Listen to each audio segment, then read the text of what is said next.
you can do the same thing with non-CDBs.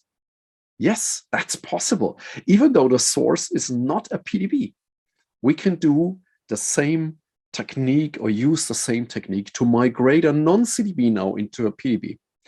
So includes pre-upgrade, cloning, upgrade, and also the conversion of non-CDB to PDB.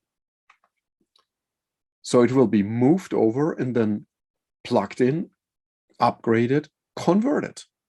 All that happens and can be done also with a non-CDB as source with an auto upgrade.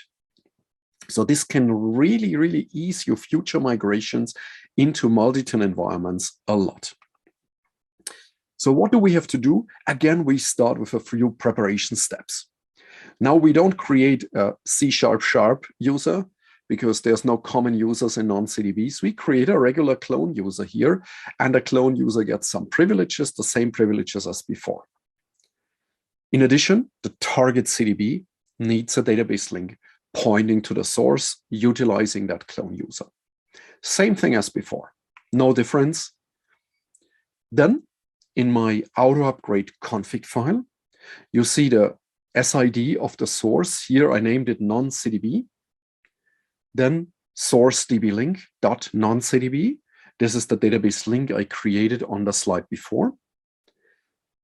In this case, I would like to have a new name because I want my PDBs have all a remarkable sign that it is a PDB now. And for the copy option, I think this is really essential and extremely helpful because, again, I want my source stay intact.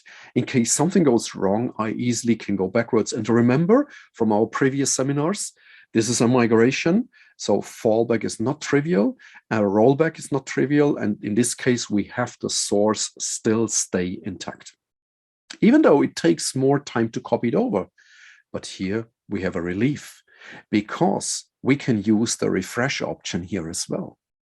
And this makes it extremely attractive now. We can clone the non-CDB, make it a PDB, but we can refresh also with the redo. So if your source is now 10 terabytes, we refresh forward, no problem.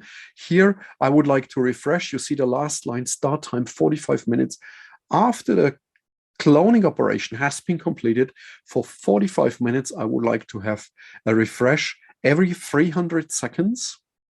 So every 5 minutes, and then the actual upgrade and migrations start. At this point, then I, of course, need to stop my source application if this is my live move. But I don't have to wait for my 10 terabyte database to be copied over. That's really a key technique here. And again, the source non-CDB stays intact. It allows you a seamless rollback, which we think is really key, especially in such cases. And certainly you would like to test this several times. In addition, there's one enhancement we would like to mention here. You can execute shell scripts for these PDB migrations.